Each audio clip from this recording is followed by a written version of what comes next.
to the picture that I showed you. We'll stage this. We'll pretend I didn't ask you earlier. Who is this gentleman? Martin Luther King Jr. He was actually inspired by Gandhi's success with nonviolent activism, so he visited the Gandhi family in India in 1959. And this trip affected him in a very profound way, deepening his understanding of nonviolent resistance and his commitment to America's struggle for civil rights. Now, what was really interesting about Martin Luther King is that he became an activist very, very early in his career. He was a preacher, he was a community organizer, he was very, very involved in the southern communities in which he lived. And his efforts led to the 1963 March on Washington, and that was when he delivered his I Have a Dream speech. Now, the march that Martin Luther King made on Washington made very specific demands, such as an end to racial discrimination in public schools, because previously there were schools that black children would go to one and white children would go to another, and the levels of education that they received were very, very different. Meaningful civil rights legislation, including a law prohibiting racial discrimination in employment, because before they would ask you, well, what's your race? Or, you know, they'd ask for photos when you were applying for a job, and maybe they would use that as the source of deciding, regardless of your experience, regardless of your educational history, that just because of the color of your skin, they would decide not to hire you. And so he ended that.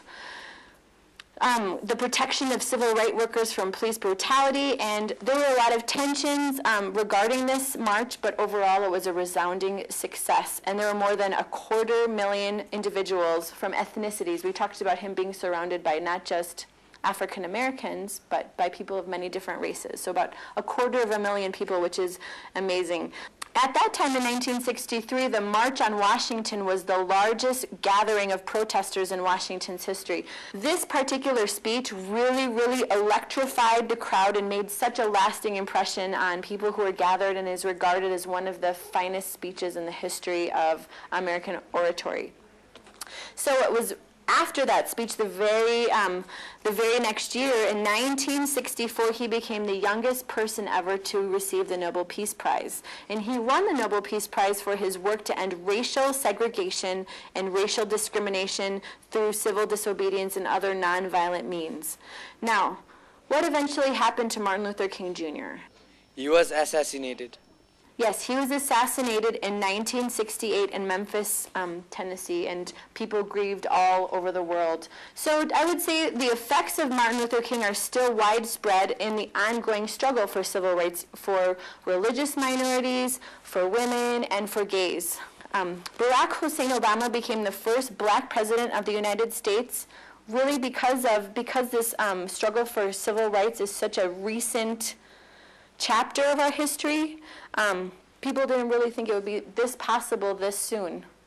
I had colleagues that I've worked with previously who thought that, no, a woman will become president before a black man, but it didn't. It was really a huge chapter in our nation's history. Now, the U.S. had a major civil war in the 1860s that lasted for 4 years, and it was mostly about the struggle for, should we have slaves or should we not have slaves? And so that was the cause of the Civil War. And when the war ended, it ended the legal practice of slavery in the United States, because our president in 1963 issued the Emancipation Proclamation, which freed states and the Confederate States. And the